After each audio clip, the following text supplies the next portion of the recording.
오늘 말씀 제가 지금 계속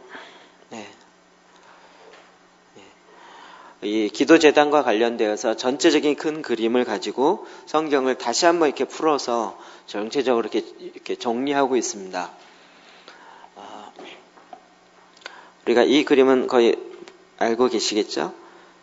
죄로 말미암아 땅이 저주를 받고, 그리고 그 죄로 합법적으로 사탄이 그 땅의 권세를 갖게 되어서 개인적인 죄와 지역적 차원, 사회적 차원, 국가적 차원까지, 그리고 그 권세를 갖고 이승천의 정사와 권세, 통치와 권세자, 그리고 어둠의 주관자, 하늘에 있는 악의 영들까지 영향을 딱 자기네가 잡고 자기가 다스리고 있다는 것이죠.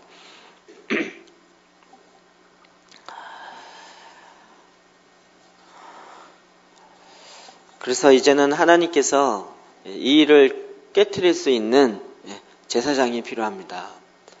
제가 오늘 아침 아주 쇼킹한 그 기사를 하나 봤는데, 오늘 아침이에요.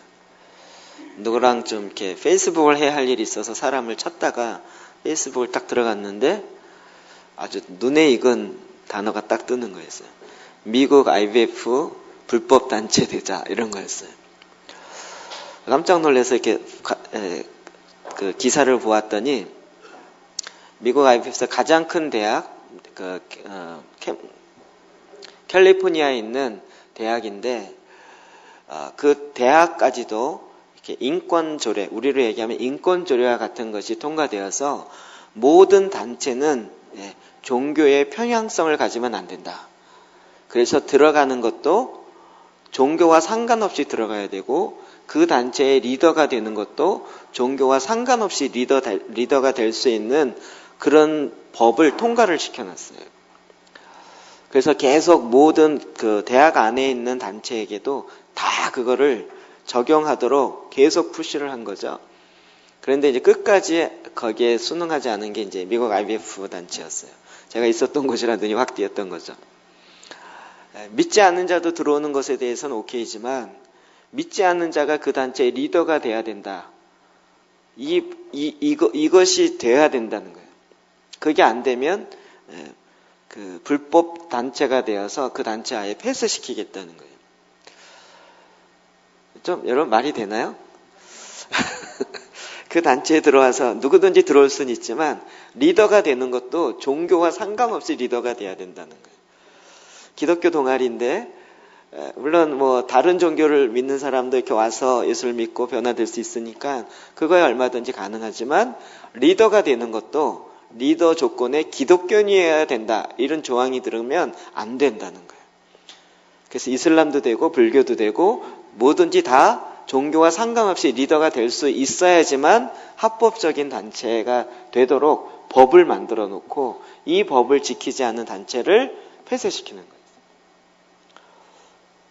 이 법을 올렸다는 것이 아니라 이미 다 그 법은 통과되어 있고, 사회법으로 이미 되어 있고, 그리고 그 법을 따르지 않은 단체들을 계속 푸시하다가 결국은 따르지 않은 한 단체를 폐쇄시켰는데, 그게 IVF였던 거죠. 미국의 대학이 이 상황입니다. 인권조례라는 게 어떤 건지 아시겠죠?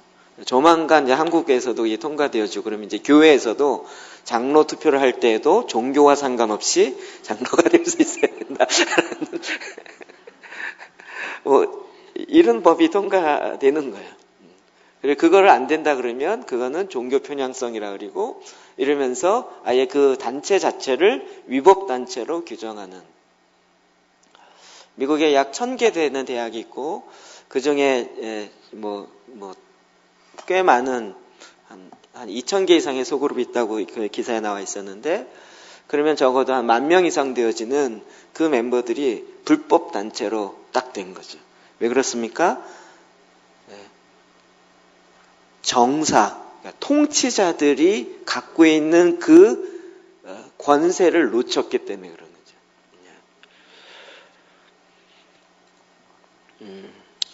이게 이제 이 그림이 우리 안에 실제적으로 이렇게 자꾸 들어오는 거죠. 제가 이 그림을 갖고 기사와 여러 가지 보니까 정말 이 그림이 지금 일어나고 있는 모든 세계를 딱 이렇게 한눈에 알 수 있게 하고 볼 수 있게 만들어주는 통찰력을 제공해 주는 것 같아요. 그러면 어떡할 것인가? 우리가 이 어둠의 권세들, 이 어둠의 권세들이 지금 그냥 인간의 개인적인 죄, 개인적인 차원에서만 머물러 있지 않고 그것을 사회적 차원까지 가고 이제는 종교적, 국가적 차원까지 가는 거죠. 계속 이것을 통과하고 있어요. 그러니까 하늘에 있는 악의 영들이 가만히 있지 않습니다. 이제 정말 자기의 때가 마지막인 줄 알고 뿐만 아니라 자기가 전체를 다 잡으려고 하는 그 계획을 이제 아예 실제적으로, 아예 구체적으로 이 사회 가운데 드러내놓고 그 일들을 행하고 있는 것이죠. 그렇다면 이런 가운데 우리가 어떻게 살아야 할 것인가, 어떻게 싸워야 할 것인가 하는 것에 대한 하나님의 이 전략을 우리가 받을 수 있는 것입니다. 그래서 이런 그림 가운데 저희가 지금 계속 보고 있는 기도 재단의 본문을 가지고 이런 차원으로 다시 재배열해서 지금 말씀을 하나씩 보고 있습니다. 디모데후서 1장부터 4장까지인데요. 우리 있는 5절만 같이 한번 읽어봅시다. 시작. 그러므로 너는 내가 우리 주를 증언함과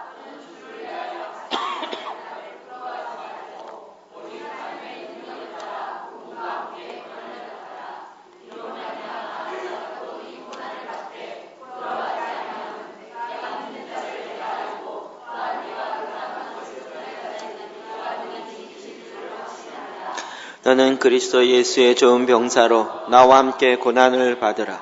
무릇 그리스도 예수 안에서 경건하게 살고자 하는 자는 박해를 받으리라. 그러나 너는 모든 일에 신중하여 고난을 받으며 전도자의 일을 하며 내 직무를 다하라. 아멘. 우리가 디모데 후서에 나타나고 있는, 즉 사도 바울이 디모데에게 편지를 쓰고 있고 그 디모데는 에베소에서 목회를 하고 있는 상황이었습니다. 에베소의 첫 번째 감독이라고 그랬죠.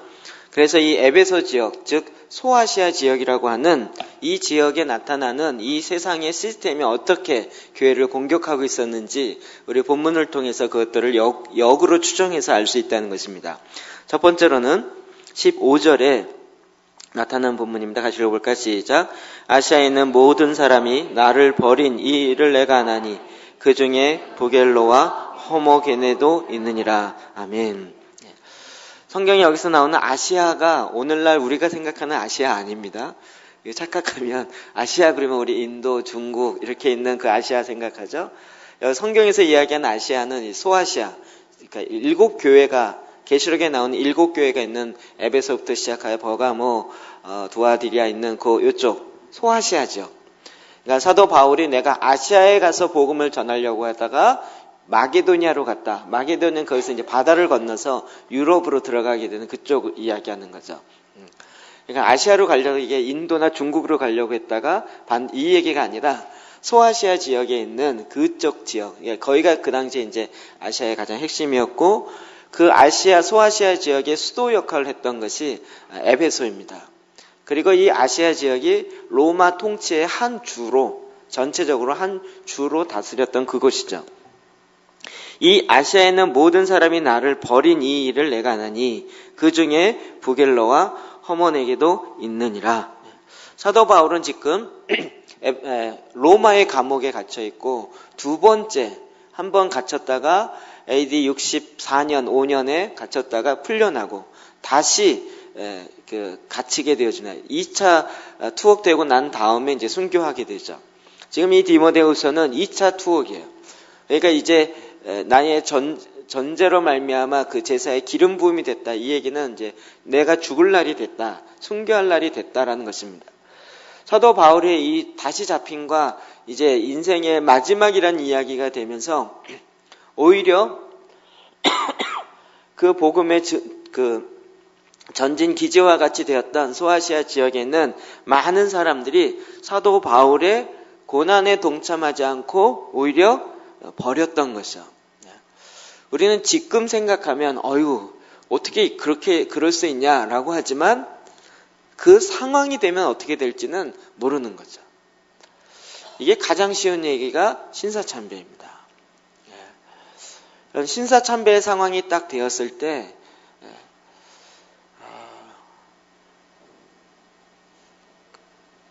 그 영상을 보신 분은 이미 좀 알겠지만 총회가 결정하고 그리고 총회가 인사하게 하고 총회에서 일본을 위한 부일 헌금을 걷고 그걸로 비행기 사고 그걸로 기관총 사서 일본이 가는 곳마다 전쟁에 이겨달라고 구국기도회 하고 이것을 앞장섰던 것이 교회였습니다. 교회 총회였습니다.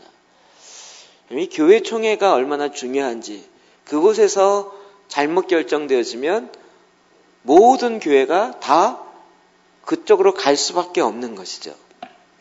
근데 이미 1937년에 그 총회가 그렇게 결정을 했었고 그로 말미암아 신사참배가 전국적으로 이것이 종교행위가 아니고 나라에 대한 예의다라는 차원으로 교회를 통하여 거꾸로 전파됐던 것입니다. 우리가 3.1운동 때 그 33인의 많은 사람 중에 기독교인이 대다수다. 왜 그런가 하면 그 당시에 전국적인 조직을 갖고 있는 단체는 교회밖에 없었어요. 그러니까 교회 조직을 통하여 3.1운동들이 점점 퍼져가고 그래서 그 당시에는 예수를 믿는 건 애국하는 길이라는 것이 거의 입고르가 거의 동일시 되어질 정도였습니다. 근데 이제 그것이 30년이 지나 한 세대가 지나서는 반대로 오히려 교회가 앞장서서 신사참배를 앞장서서 이렇게 권장하고 사람들로 하여금 하게 만드는 그리고 오히려 성도들을 데리고 가서 그 신사 앞에서 남산의 가장 큰 신사 앞에서 단체로 신사참배를 하게 만드는 일에 앞장섰던 것이 총회예요. 교회라고요. 그럼 충분히 이럴 수 있어요. 근데 여기에 대해서 반대했던 사람, 우리가 아는 손양원 목사님, 손양원인가요? 주기철 목사님, 이런 분들이 우리 그분들 얘기만 들어서 그분들이 되게 많을 것 같죠. 근데 그분들은 제가 정확한 통계 묻지만 얼추 보기에 1%나 2%도 되지 않은 그 당시의 기독교로 볼 때는. 그러니까 정말 이 바울이 이야기한 것처럼 아시아에 있는 모든 사람이 나를 버린 것과 이게 다 얘기가 충분히 될 수 있는 부분이에요. 미국은 이미 주별로 이게 달라지고 있습니다. 동성연애가 과연 위법인가 합법인가 교회마다 달라집니다. 그리고 지금 사탄이 제일 마지막으로 그리고 가장 강력한 마지노선으로 뚫고 가는 것이 동성연애 문제입니다. 근데 이제는 이게 총회를 통하여 통과되어지면 동성연애는 합법이다라고 교회가 앞장서요. 지금 교회가 거의 얘기를 안 하고 있는데 안 하고 있는 사이 전혀 상관없이 국회에서 이게 통과되어지고 그리고 국회에서 압력을 가하며 또 만약에 교회에서 이걸 외치면 니네 교회를 문 닫게 만들고 협박하면 오히려 더 앞장서서 동성연애는 소수 성애자의 어떤 질병도 아니고 그냥 성적 취향이다라고 더 이렇게 조장하는 쪽에 앞장서는 교회가 충분히 될 수 있다는 것입니다. 그럼 그럴 때 아니다라고 쉽게 얘기하기가 많지 않은 거죠. 마지막 때가 되어지면 이런 일이 일어난다고요. 안 일어날 것 같으세요? 이런 일이 일어난다고요. 아까 얘기했던 미국 대학이 어떻게 그런 일이 일어날 수 있을까요? 그러나 실제적으로 일어났어요. 그래서 한편으로는 어떻게 이럴 수 있는가라는 생각도 들었지만 한편으로는 하나님께 감사하다 이 생각이 들었어요. 네. 이제는 대학 안에 정식 동아리로 정식 단체로 있는 것 자체가 그리스도인 됨을 보장해주지 않습니다. 오히려 어떤 구조를 갖고 있는 것보다는 박해와 고난을 통해서 진정한 본질을 알 수 있는 그런 계기를 만들 수 있으리라고 저는 생각이 들어요. 그래서 그 지도자들이 지금 어떻게 할 것인가를 연구하기 시작했다 그래요. 저는 너무 감사하는 한 마음이 들었어요. 드디어 중국 가정교회처럼 하면 되잖아요. 정식 동아리 안 하면 어때요? 정식 단체 안 되면 어때요? 불법 단체를 할지라도 중국 가정교회처럼 정말 점조직으로 퍼져나가면서 이건 생명력이 아니면 아무 보장도 되는 것이 없기 때문에 그러나 오직 예수 그리스도의 십자가와 그 생명으로 정말 본질적인 것만 움직이지 않으면 전혀 사라질 수 없는 그런 상태로 가버리는 거죠. 그렇기 때문에 고난은 유익이 될 수도 있는 것이죠. 근데 이 마지막 때가 되어지면 이렇게 실제 저버리고 세상으로 나아가는 일들이 많이 나타나는 거예요. 이게 앞으로 저와 여러분도 겪어야 할 일들입니다. 뿐만 아니라 디모데후서 2장 16절 시작.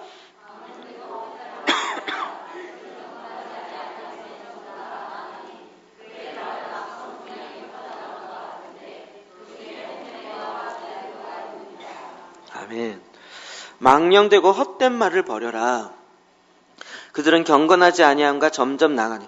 그러면서 여기 이제 성경에 계속 대표적인 인물을 이야기해요. 후메네오와 빌레도가 있느니라. 이 빌레도에 대해서는 성경에 다른 데 나오지 않아서 어떤 인물인지 파악이 안 돼요. 그러나 이 후메네오에 대해서는 디모데 전서 1장 20절에 그 이름이 나와요. 거기에서는 선한 양심을 저버린 자다. 그래서 바울이 사탄 가운데 내버려 두었다라고까지 이야기하고 있습니다. 오늘 말씀 그 뒷부분에 보면 18절에 진리에 관하여는 그들이 그릇되었도다. 부활이 이미 지나갔다 하므로 어떤 사람들의 믿음을 무너뜨리느니라. 부활이 지나갔다. 부활이 없다 이야기가 아니라 몸의 부활을 이야기합니다. 우리가 다시 부활할 때 영만 부활한다는 거예요. 몸의 부활은 아니라는 거예요. 그렇기 때문에 몸은 그냥 이 땅에 잠시 이 영을 담고 있는 그릇에 불과하기 때문에 이 몸은 별로 중요치 않다는 거예요. 그리고 영만 중요하다는 거예요. 그래서 영의 상태를 알고 영을 아는 지식이 이 우리를 구원한다. 이렇게 보는 거예요. 그래서 그것을 영지주의로 가기 시작한다는 거예요. 그노시스, 그냥 그노시스주의라고 해서 초대교회에 가장 많이 있었던 거예요. 하나님의 성령의 역사가 일어나면 요게 구분이 안 되어지면 쉽게 일어나는 많은 문제. 영적인 새로운 지식이 그것만이 최고인 거예요. 그리고 육은 부활하지 않기 때문에 썩어질 거라는 거예요. 그래서 육은 그냥 내버려둬요. 근데 내버려 두는 것으로 끝나지 않고 육은 음란함으로 그냥 빠지게 가요.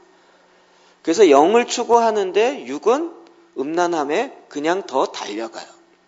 제가 몇 번 이야기했죠? 영성을 추구하는 사람들이 스캔들 사건이 많이 일어나는 게 이 부분이 정리되지 않아서 그렇다는 거예요. 우리가 이렇게 상처 입고 이런 경우 많죠? 정말 기도받았고 병이 나았어요. 근데 갑자기 그 사람이 어느 날 가봤더니 그 사람 밑에 내가 종속되어 있어요.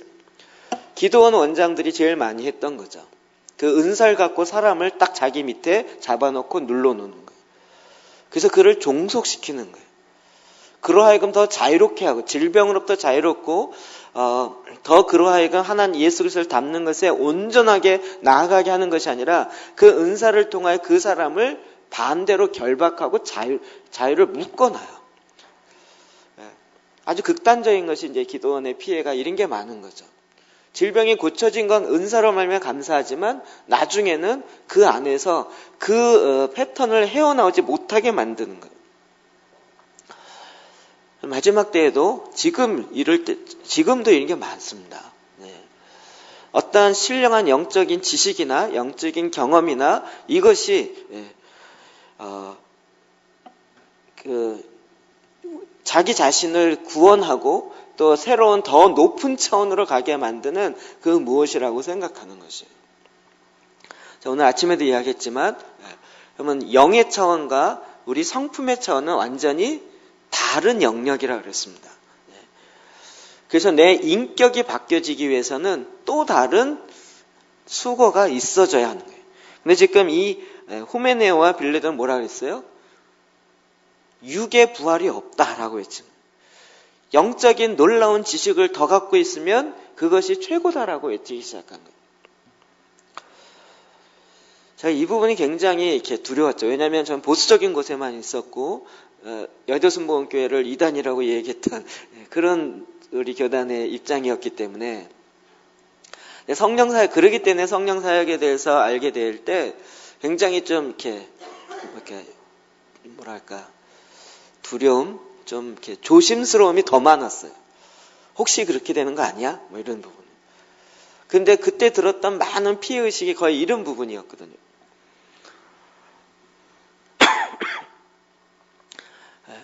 그리고 나서 나중에 이게 저는 이제 정리가 되었죠.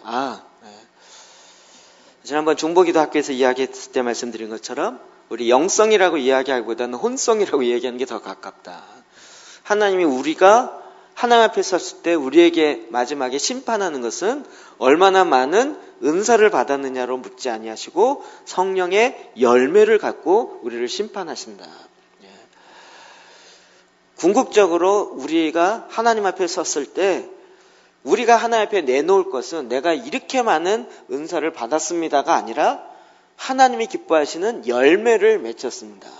그 열매는 우리의 성품으로 나타나는 것이다. 그러면 은사가 필요하지 않냐? 그게 아니죠.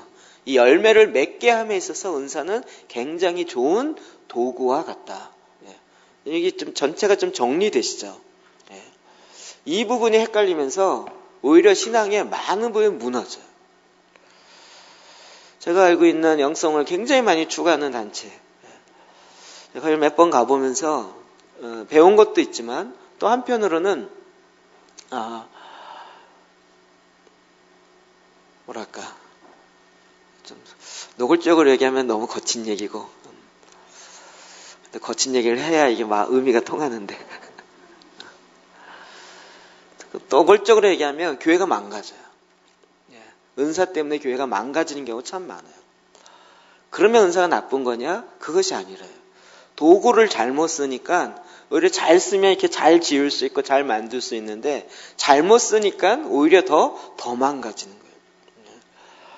어디다 써야 할지를 모르고 마치 은사 만능주의인 것처럼 나가게 되는 거죠.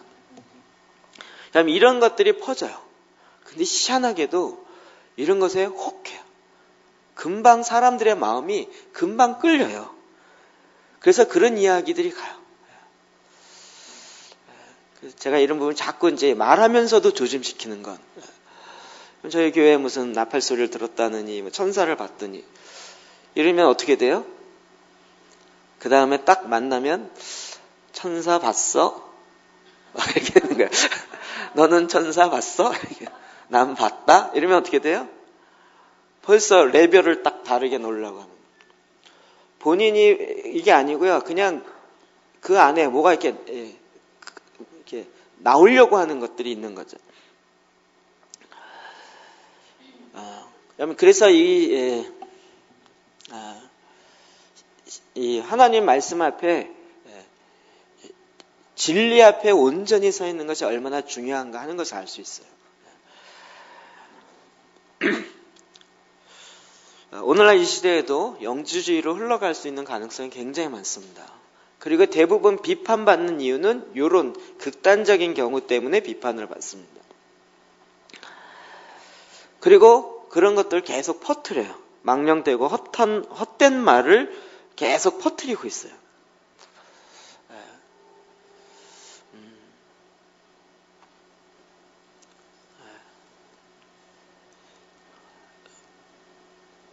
제가 예언에 대해서도 이야기했죠. 예언을 받았다고 그 예언이 나에게 너무 좋은 예언이에요. 그 예언이 이루어지기를 이 사람은 간절히 바라면서 아무것도 안 하고 가만히 있으면 아무 소용이 없다고요. 아무리 좋은 예언이라도 내가 그것을 취해서 그것을 위해서 수고하고 노력하는 것은 여전히 해야 된다고요. 말씀의 씨앗과 같다 그랬죠. 만약에 뭐 극단적으로 들어서 어떤 예언을 줬는데 하나님이 당신을 아주 어마어마한 갑부로 만드셔서 하나님을 위해서 쓰는 경제적인 것을 감당하는 어마어마한 사람으로 만드신답니다 라고 예언을 받았어요. 그러면 대부분 사람은 어떻게 해요? 할렐루야. 그리고 아무것도 안 하고 주님 돈이 언제 떨어집니까? 이러면서 가만히 있으면 이게 예언이 오히려 사람을 잡는 거예요. 그거는 예언이 잘못된 게 아니라 그것을 받고 쓰는 사람이 그것을 잘못 알기 때문이에요. 하나님이 그를 경제적인 것에 부르심이 있다면 그 경제적인 것에 요구되어지는 경제적인 성실함이 요구되죠. 맡은 자에게 구할 것은 충성인 거죠. 내 안에 성실함과 충성스러움과 또 하나님께서 주시는 이런 지혜를 계속적으로 개발하고 이것들 발전하면서 하나님의 인도함을 받으면서 가야 되는데 그런 거 아무것도 안 하고 예언 받았다는 하나만으로 예언이라는 어떤 신령한 지식이나 신령한 그 무엇이 나를 갑자기 딱 이 점프 시켜줘서 그렇게 딱 만들어줄 것 같은 그 다음부터 그게 안 이루어지면 어떻게 해요? 나한테 돈 주신다는데 왜 안 주시지? 그러면 로또를 사야 되나 보다. 이때부터 이제 자기가 해석하기 시작해서 자기가 적용해서 예언은 주신다고 했으니까 주는 방법이 뭐가 있겠어요? 아무리 생각해도 복권밖에 없는 거예요. 그럼 말씀이 하나님이 복권 사라 그랬다는 거예요. 이러면서 엉뚱한 적용을 하게 되는 거죠. 제가 다시 말씀드립니다. 예언이 잘못된 것이 아니라 그것을 잘못 적용하고 잘못 해석되기 때문에 그래서 하나님이 그렇게 예비하고 준비해 놓은 것을 결국 취하지 못하고 받지 못하는 경우가 너무나도 많이 있다고요. 이런 것들이 망령되고 헛된 이런 말들을 잘못 받아들이기 때문에 그렇습니다. 마지막 때에 더 많은 일들이 일어난다. 사탄은 이런 구석 하나하나까지도 그 하나 잘못된 걸 잡아서 골로 삐뚤어져 갖고 결국은 하나님의 말씀을 이루지 못하게 만드는 것이죠. 뿐만 아니라 3장 1절부터 2절 말씀 쭉 볼까요? 시작. 너는 이것을 알라. 말세에 고통하는 때가 이르러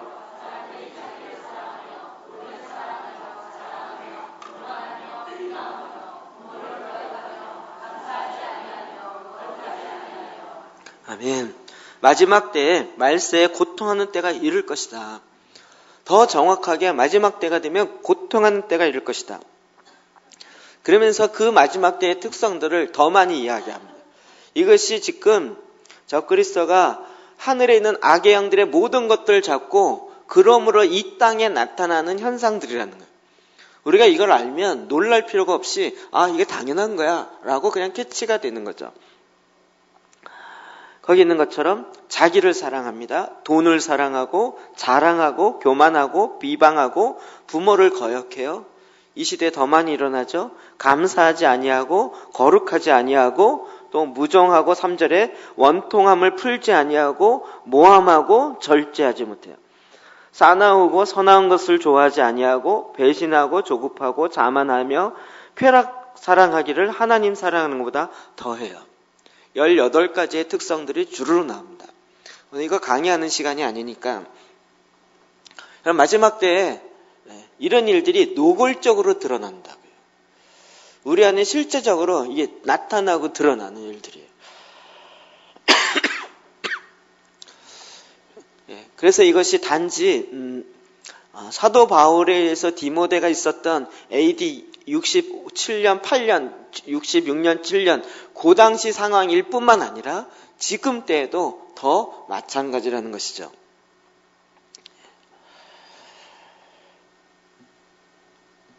그 다음에 3장 8절 볼까요? 시작. 얀네와 얀브레가 모세를 대적한 것 같이 그들도 진리를 대적하니 이 사람들은 그 마음이 부패한 자요 믿음에 관하여는 버림받은 자들이라. 아멘.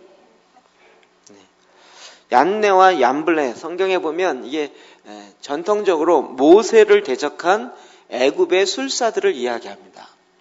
모세는 지금 하나님의 말씀을 받고 애굽의 바로 왕에게 가서 하나님의 말씀을 전해요. 그러나 이것을 대적하여 막는 자들이 있었는데 얀네와 얀브레요. 모세가 지팡이를 놨을 때 뱀으로 바뀌었고 애굽의 술사들도 와서 똑같이 행했어요. 결국 계속 하나님의 말씀이 이루어지지 못하도록 그 마술이나 또 사술이라고 이야기하는 눈속임을 통하여서 사람들의 마음을 혼미케 하는 이런 지도자들이 나온다는 것이죠. 그들도 진리를 대적해요. 지금도 보면 이런 일들이 너무나도 많이 일어나고 있어요. 이들의 특징이 뭐냐면 그 마음이 부패한 자요. 믿음에 관해는 버림받았다. 자, 마음이 부패했다.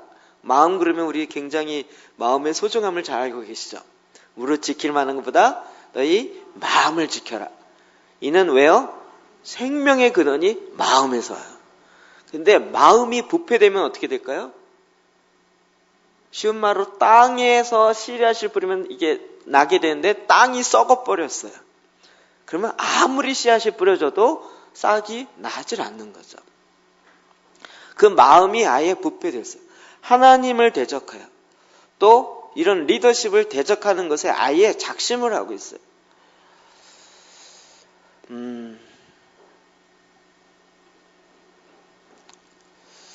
이 논리적 규결을 잘 봐야 할 것인데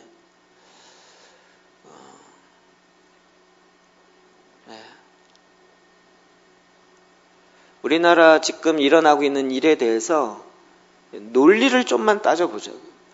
세월호의 진상을 규명하자 이것과 대통령을 물러나라 이것과는 다른 얘기죠.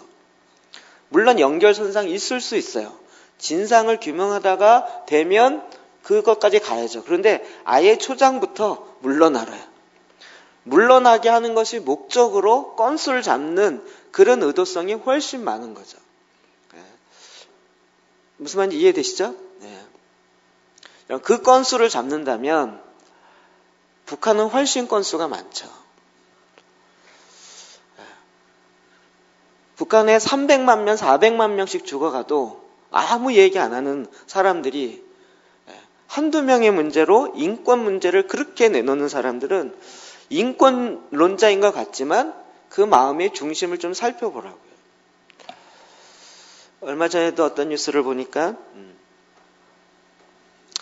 시리아에 있는 인권의 문제와 북한에 있는 인권의 문제를 다루면서 북한에 있는 인권의 문제가 훨씬 심각하다는 거예요. 그런데 시리아 문제는 EU부터 시작하여 모든 전 세계가 주목하고 있는데 북한의 문제에 대해서는 저희 주목을 안 하고 있다. 그러면서 그 사람이 한 얘기가 신기하다고. 왜 남한에서는 혹은 북한을 생각하는 사람들은 왜 이것을 전 세계에 알리지 않느냐고요.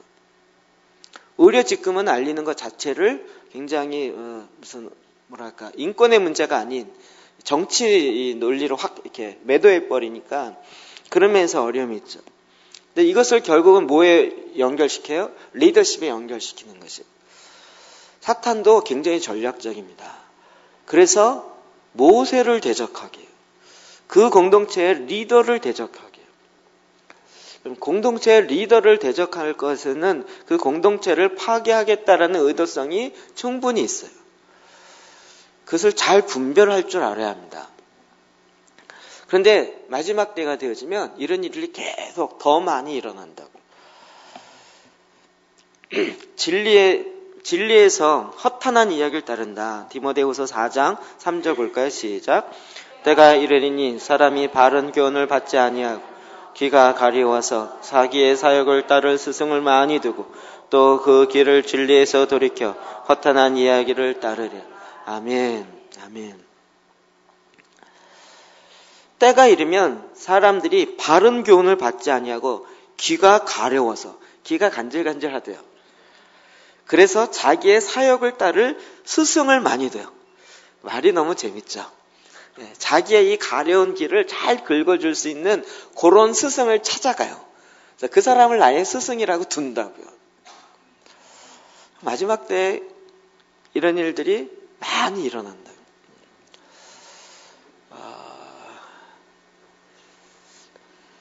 여기는 없으니까 제가 이야기 드리면 저에게 찾아왔던 몇몇 사람들 중에서 인터넷 보고 찾아온 사람이 있어요. 그런데 하나, 종말에 대해서 이야기한다는 거예요. 그래서 제가 물어봤어요. 어떻게 생각하십니까? 했더니 줄줄 나오기 시작하더라고요. 봤더니 다 인터넷 유튜브를 통해 들은 거예요. 그 마지막 시대 엔타임에 대한 리스트 있잖아요. 제가 처음 들었어요. 엔타임 사역자. 엔타임 사역자들이 이야기하는 내용만 쫓아다니면서 들었어요. 네. 그래서 그런 내용으로 빠삭해요. 그런데 웬만한 교회에서 그런 걸 이야기하면 이단이라 그러나 또 안 좋게 이야기하니까 얘기 못하다가 여기서는 계시록 강의도 하고 엔타임에 대한 이런 것도 이야기하니까 그래서 왔다는 거예요. 근데 와서 보니까 맨날 엔타임만 얘기하는 건 아니죠. DNA도 얘기하죠. 그러면서 한 주, 두 주 나오다가 안 나오더라고요. 그래서 제가 약간, 이 말씀 보면서 저는 그게 생각이 났어요. 지금 엔타임에 본인이 너무 관심이 있다 보니까 데살로니가 후서에 있는 것처럼 아예 다른 일은 다 팽개치고 그것만 집중해요. 아예 일반적인 일을 안 하고 그것만 집중해요. 사도 바울이 뭐라 그랬죠? 베드로 후서에 게으르지 말고 부지런하여 오히려 마지막 때가 올수록 더 열심히 일해야 된다. 근데 아니에요. 딱 그거 하나. 오직 엔타임이라는 종말이라는 이 하나만 가지고 모든 기준의 잣들을 다 봐요. 그리고 그거 얘기하면 우리 편이고 그거 얘기하면 우리 편 아닌 거예요. 근데 이 종말론이라는 것이 신학적으로 볼 때에도 이 신론부터 시작해 신론, 인간론, 기독론, 구원론, 교회론, 성령론, 그리고 마지막에 나오는 게 엔타임이에요. 종말론. 그러니까 이게 나오기까지는 이 앞에 있는 모든 것들이 다 거쳐져야 가는 거예요. 근데 이 앞에 있는 내용은 본인은 전혀 모르고 무슨 얘기하는지 상관없어요. 뭐 삼분설인지 양태론인지 삼일체가 뭔지 전혀 상관없이 엔타임만 얘기하면 우리 편이고 엔타임 얘기 아니면 적인 거예요. 지금 시대가 급한 부분도 있지만 반대적으로 보면 정말 자기 귀가 가려워서 그 얘기를 하는 것만 쫓아다니는 거예요. 또 유튜브로 들을 때는 그럴 수밖에 없어요. 그 내용만 듣잖아요. 그 내용만 듣잖아요. 그 주제로 설교를 하고 그 주제로 이야기하니까. 재미있는 건 저도 엔타임 사역자에 끼더라고요. 보니까 엔타임 사역자의 반열에 들어가더라고요. 근데 제가 엔타임만 얘기하냐고요. DNA도 얘기해야죠. 하나님의 임재도 가야죠. 더 중요한 게 무엇인지를 알아야죠. 그러니까 그 하나만 필 꽂혀서 가는 게 아니라 우리가 삶의 모든 영역이 같이 가는 거죠. 함께. 그런데 자기의 사역을 따를 스승을 많이 둔다. 최근에 저 몇 번 들었던 분의 이야기를 들었는데 깜짝 놀랐어요. 그 목사님 돌아가셨으니까 김성수 목사님 맞나요? 맞나요? 저는 잘 몰랐었어요. 근데 누가 이야기하고 누가 얘기해서 저는 몰랐다가 그런 사람이 있는가 했었거든요. 여러분 아시듯이 그분이 자살해 죽었어요. 정말 신학을 엄청 알고 성경 말씀을 헬라어 히브리어로 풀고 그러면서 기존의 잘못된 해석들을 이야기하면서 그리고 굉장히 이야기를 해서 이미 인터넷 교인이 많이 생길 정도로. 그리고 본인은 이렇게 이야기했어요. 자살도 질병이고 모든 사람이 질병으로 죽는 것처럼 자기도 우울증이 있고 우울증으로 말미암아 죽는 건 자살하는 건 마치 질병들로 죽는 것과 같다. 그리고 해석하고 갔어요. 물론 이거 하나 때문에 모든 거 다 잘못됐다 이렇게 얘기할 수는 없어요. 그러나 정말 자기 귀에 듣기 좋아하는 것만 따라가는 것과 일상적인 삶의 문제에서 다루는 것과는 참 다르다는 걸 알아야 돼요.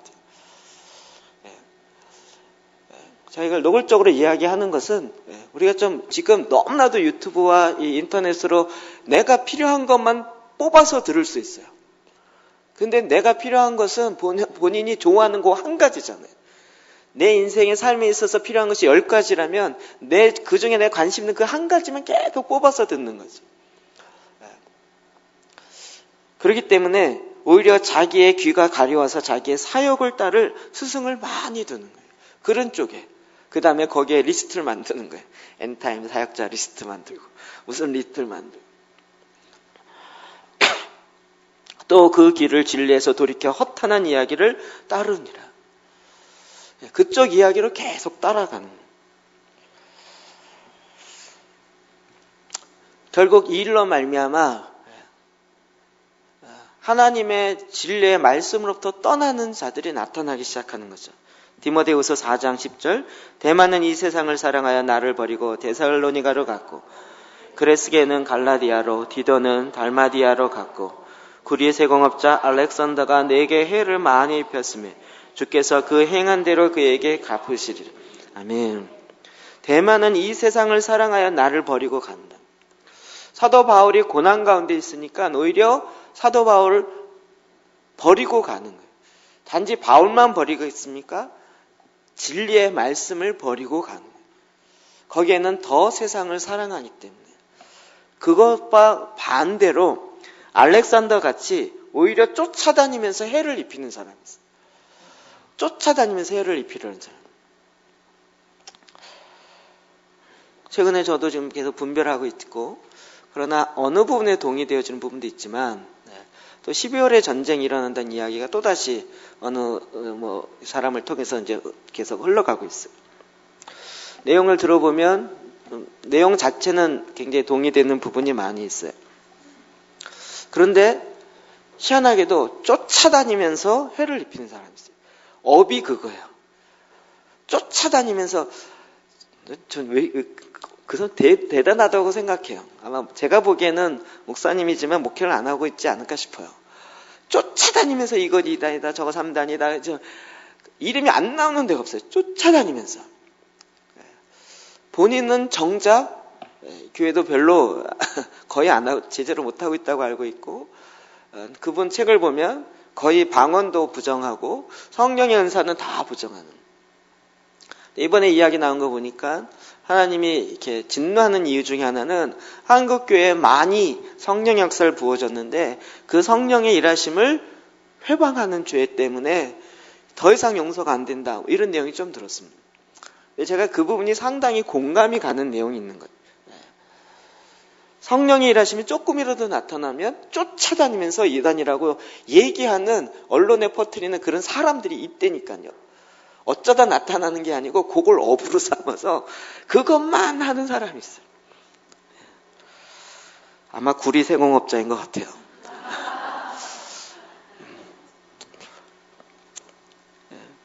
정말 그래서 하나님의 백성이 해야 될 본분이 무엇인지를 놓쳐버리는 거죠. 그러나 또 디모데 후서에는 그 각각에 있어서 어떻게 대처해야 되는지를 알려주고 있습니다. 첫 번째로 바울을 버리고 세상으로 나아가는 경우에 디모데후서 1장 13절 14절 말씀에 우리에게 말씀으로 권면하고 있습니다. 시작. 너는 그리스도 예수 안에 있는 믿음과 사랑으로서 내게 들은 바 바른 말을 본받아 지키고 우리 안에 거하시는 성령으로 말미암아 내게 부탁한 아름다운 것을 지키라. 아멘. 이제는 믿음과 사랑으로서 내게 들은 바 바른 말을 본받아 지키라고요. 그리스도 예수 안에 있는 믿음과 사랑이요. 그러면 사도 바울이 그냥 이렇게 무슨 평화주의자이기 때문에 아니면 믿음주의자, 사랑주의자이기 때문에 이야기하는 그런 이야기가 아니죠. 이것은 오직 예수 그리스도 안에 나타나는 믿음이요 그리스도로 말미암은 사랑이기 때문에 얘기하는 것이죠. 그래서 예수 그리스도로 말미암은 이 아름다운 것을 지키라고요. 근데 그 아름다운 것의 앞에 성령으로 말미암아 내게 부탁한 아름다운 것을 지키라 이렇게 말하고 있습니다. 여러분 이것이 성령의 사역이라는 거죠. 열매가 어떻게 맺혀질 수 있습니까? 성령의 열매요. 성령을 따라가면 예수 그리스도에게 붙어 있으면 예수 그리스도의 영이 우리에게 흘러와서 성령의 열매가 맺혀진다고요. 우리가 사역을 할 때도 사람의 힘으로 사역할 때는 인간의 결과를 나타내지만 하나님 주시는 성령으로 말미암아 은사로 말미암아 사역하면 사람이 생각지도 못했던 더 놀라운 일들이 나타나죠. 그래서 성령으로 말미암아 성령을 통하여 이랬던 많은 부탁한 아름다운 것을 지키라고요. 사람을 쫓아다니는 것이 아니라 성령을 따라다녀야 된다. 성령님이 어떻게 흘러가는지, 어떻게 말씀하시는지를 보고 우리가 그 말씀으로 분별해야 된다. 이제는 그 분별이 여러분이 개인적으로 다 해야 될 시대가 이미 들어갔죠.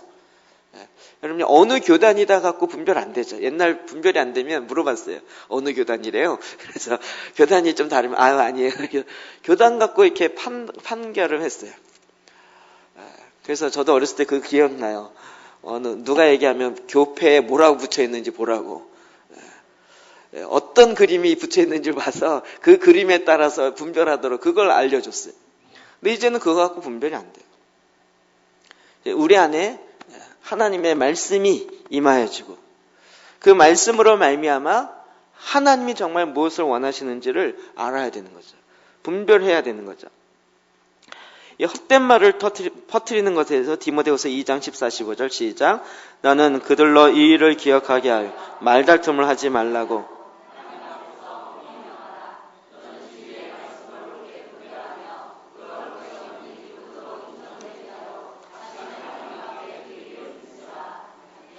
아멘.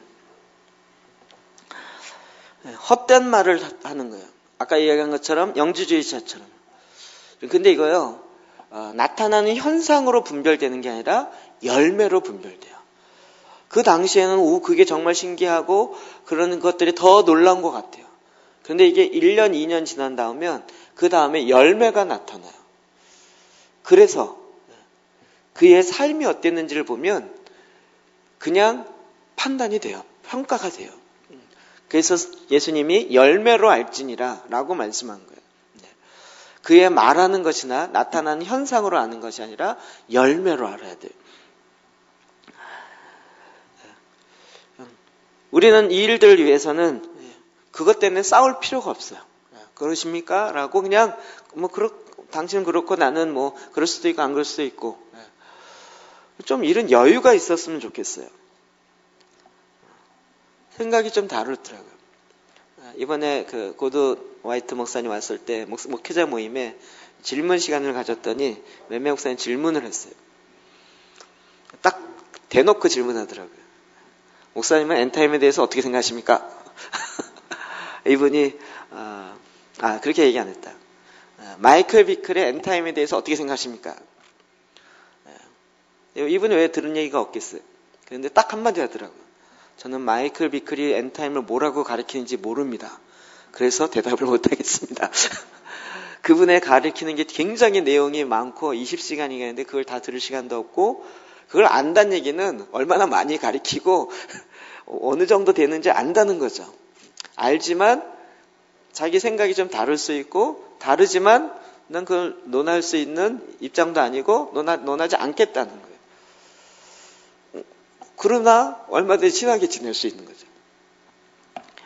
우리는 다르면 난리 나요.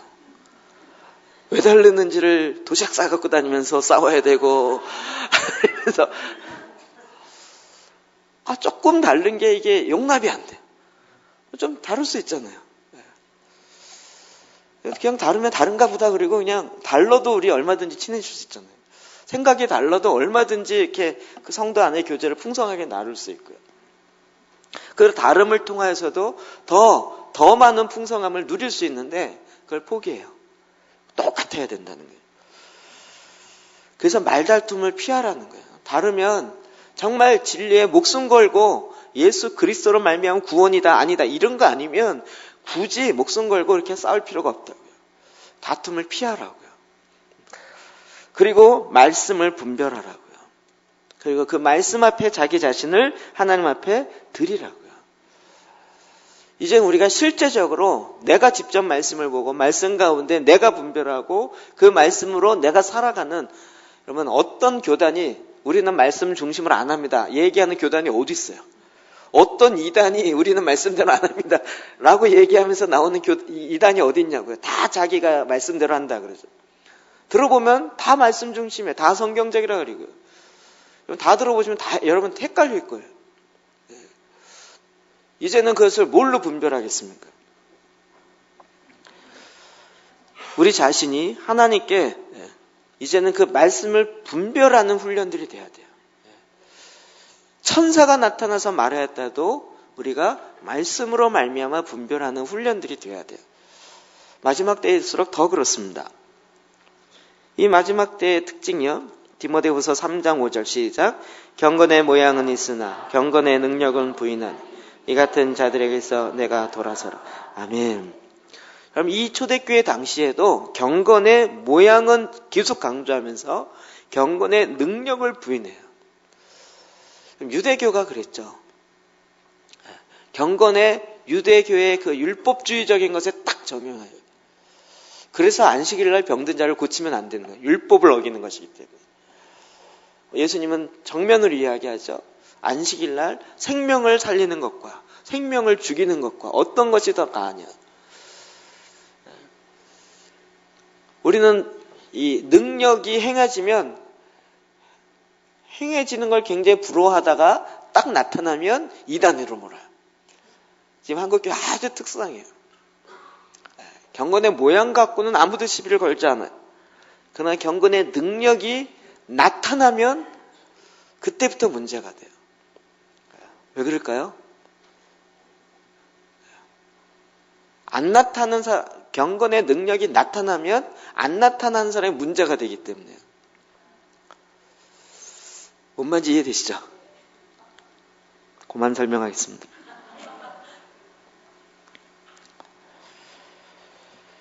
리더십을 대적하는 부분에 있어서 디모데후서는 사도 바울의 디모데에게 이렇게 이야기하고 있습니다. 3장 12절 14절 시작.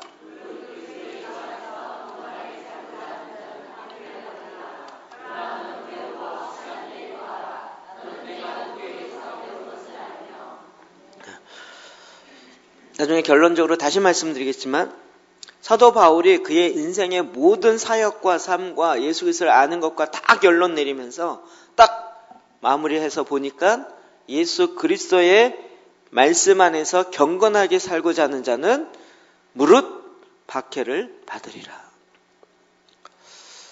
이 세상의 어두움의 세상 주관자들이 잡고 있는 이 세상에서 살면서 박해 없이 살 수 있다는 것은 그리스도인으로 사는 걸 포기하지 않고는 불가능이다라고 결론을 내린 겁니다. 그래서 디모데를 향하여 오히려 복음과 함께 고난을 받으라 라고 말하고 있습니다. 그리고 누구에게 배우며 확실한 일 안에 거하라. 나는 내가 누구에게서 배운 것을 알아야 한다.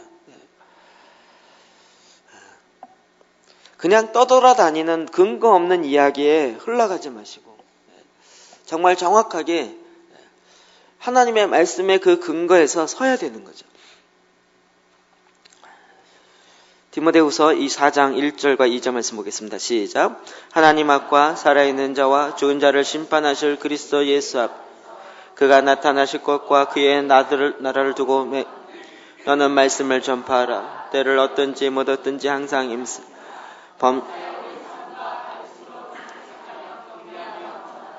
아멘. 사람들은 허탄한 이야기를 계속 이야기해요. 그러나 우리는 허탄한 이야기를 하는 자들이 아니요 말씀을 전하는 자. 쓸데없는 것 갖고 논쟁하고 다투고 싸우는 자들이 아니고 우리는 진리의 말씀을 가지고 끝까지 권면하고 권하는 자들이에요. 오히려 말씀을 전파하라고요. 하나님의 말씀을 전파해요. 마지막 때가 되어질수록 더 진리의 말씀 위에 서서 말씀을 전파하라고요. 때를 얻든지 못 얻든지 항상 하나님의 말씀을 전파하는 것에 힘쓰라고요. 범사의 오래 참음과 가르침과 경책과 관계로 권하라고요. 그래서 여러분 말씀을 전하십시오. 말씀을. 제가 기도재단을 이렇게 해보면서 제 말로 다시 이해되어지는 것 중에 하나는 뭐냐면 오늘 아침에도 이야기했지만 여러분의 모두가 다 기도재단을 할 것입니다. 여러분이 기도재단을 하는 그날까지 내가 범사의 오래 참음과 가르침으로 경책하며 경계하며 계속 권할 것입니다. 저는 성경적으로 할 것입니다. 기도재단을 하면서 그 말이 뭔 말인지 점차 이해됐어요. 전에는 정말 큐티하듯이 말씀 속에서 내가 은혜 되는 거 찾으려고 하고 하나님 나에게 주신 말씀 찾으려고 막 이렇게 찾으려고 하는 노력이 저는 더 옛날에 막 이걸 가리키고 이걸 막 훈련했던 사람이라 그게 더 많이 여전히 나오는 거예요. 이렇게 쉽게 안 되더라고요. 요즘 아주 그냥 앞에 일부러 앉아 있어요. 예. 졸던 자던 그냥 2시간 3시간 앉아 있대요. 앉아 있는 것도 시작해서. 그래서 말씀을 이렇게 보면서 어느 순간인가 어느 한 구절이 내가 생각한 게 아니고 그 하나님의 생각의 패턴이 이렇게 들어오는 거예요. 생각의 패턴이 들어와요. 그래서 지난주에 얘기했던 일본의 그 신권 목사님 했던 창세기 갖고 기도 재단을 하면서 아침에 일어나도 말씀이 떠올라요. 그리고 아침을 먹었는데 오렌지를 만드신 하나님을 찬양합니다. 이게 저절로 나와요. 왜 나왔을까요? 전에도 알고 있었어요. 근데 그건 지식이었어요. 사고의 패턴이 아니었어요. 근데 그 전날 새벽 2시까지 천지를 창조하신 하나님을 찬양하고 빛을 만드신 하나님을 찬양하고 계속 이렇게 하나님을 찬양하다 보니까 하나님이 만드신 것을 찬양하는 사고의 패턴이 들어온 거예요. 그러니까 그 다음부터는 뭘 봐도 그 패턴으로 오렌지를 만드신 하나님을 찬양합니다. 이게 나와요. 그런데 또 이 사고의 패턴이 세상의 근심과 염려로 들어오면 이 사고의 패턴이 빼앗겨요. 그러면 오렌지를 봐도 찬양이 안 나와요. 결국 우리는 하나님의 사고의 패턴이 들어와야 하는 거예요. 기도의 재단이란 그것이에요. 여호수아가 가나안 정복하면서 회막을 떠나지 아니하고 하나님 이번에는 어떻게 전쟁하리까? 그랬을 때 하나님 전쟁할 수 있는 전략을 주십시오. 아이성을 어떻게 하리까? 또 돌릴까 말일까? 이렇게 기도했겠습니까? 하나님이 명령한 대로 주의 말씀을 주야로 묵상하는 거예요. 또다시 창세기부터 신명기까지 그 말씀을 다시 묵상하는 거예요. 묵상하는 가운데 하나님께서 새롭게 주시는 새로운 말씀이 있는 거예요. 그 전에 한 번도 하나님 말씀과 똑같이 준 적이 없어요.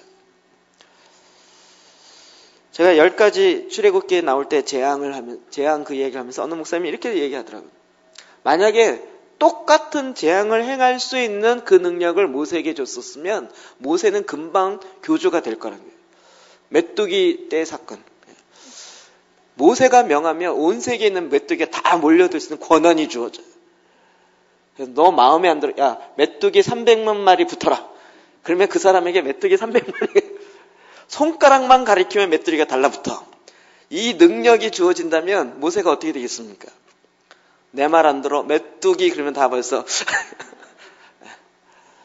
근데 그 어떠한 한 기적이라도 모세가 반복해서 행하지 않아요. 하나님이 한 번 사용하지만 그러나 반복해서 그게 모세의 소유물이 되지 않게 했다는 거예요. 그것은 모세에게 큰 은혜인 거죠. 모세는 그냥 하나님이 말씀하시는 대로 가서 대언하고 그대로 가서 이야기하고 그래도 안 들을 거 알지만 하나님이 하라고 했으니까 가서 또 이야기하는 거예요. 오늘 저와 여러분이 바로 그것이 돼야 되는 거예요. 모세는 메뚜기가 혹은 나일강의 피로 바뀌고 이걸 어떻게 들었을까요? 어떻게 알았을까요? 하나님과 깊이 있게 교제하는 가운데 하나님과의 이 교통함이 나오는 거였어요. 기도제단은 바로 이 부분이에요. 우리가 허탄한 신화를 쫓아가고 허탄한 것에 우리의 시간을 뺏기는 것이 아니라 하나님 아버지 앞에 우리의 생각을 드리는 거예요. 내 마음을 아예 열어놓고 주님 생각의 체계를 나에게 아예 심어주십시오. 주님의 말씀의 체계를 아예 내 마음에 심어주십시오. 그거에 대해서 배운다고 하는 게 아니에요. 이번 연합집회에 와서 우리가 2달 만나서 보니까 일기 때 했던 사람 중에 지금까지 한 사람 별로 없어요. 그냥 교회에서 합니다라고 하는 교회 성도들 말고는 목사님들이라 해도 그때 참 좋긴 했는데 지금은 잘 못해요. 어떻게 2학기 다시 시작하나요? 이런 분들이 많지. 그때부터 시작해 지금 계속 합니다. 이런 사람이 별로 없어요. 저희가 계속 이제 조금씩 하다 보니까 이 기도재단이 갖고 있는 하나님이 우리에게 주신 전략의 그 탁월성들을 알기 시작하는 거죠. 아, 그렇구나.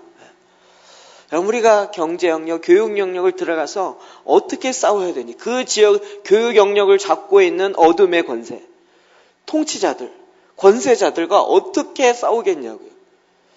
그 지역을 잡고 있는 교육 영역을 잡고 있는 어둠의 권세자들과 무슨 힘으로 싸우고 어떤 전략으로 싸우겠냐고요.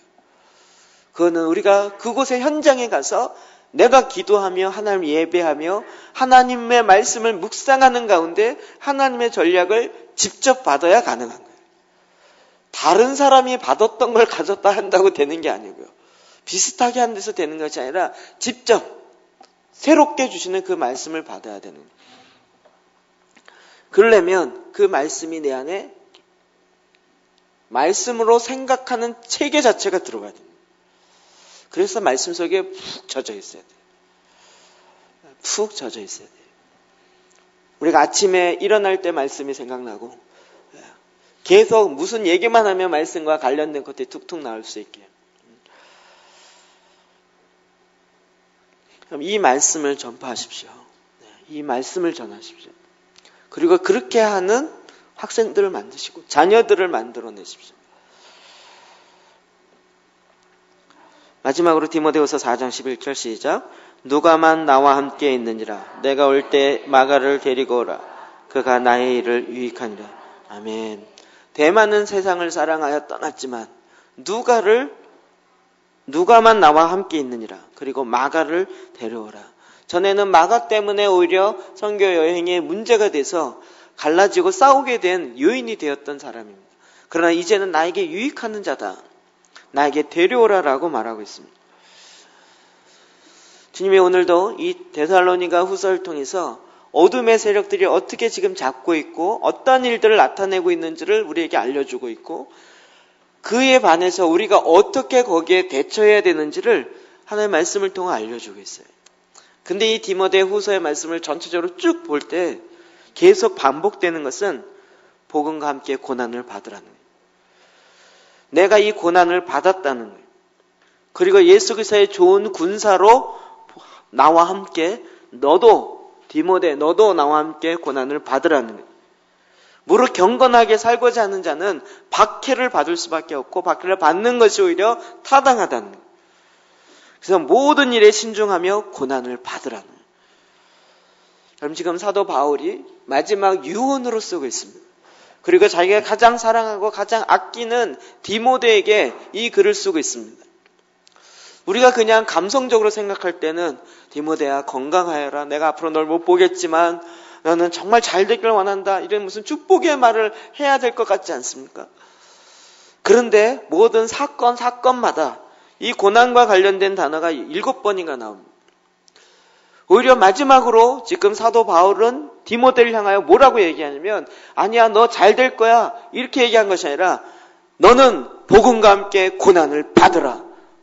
내가 하나님과 예수 그리스도 산자와 죽은 자를 심판하실 그 예수 그리스도 그리고 그의 나타나심과 그의 나라를 두고 엄히 명하노니 복음을 전하며 이 복음을 전하는 것에 나와 함께 고난을 받으라고요.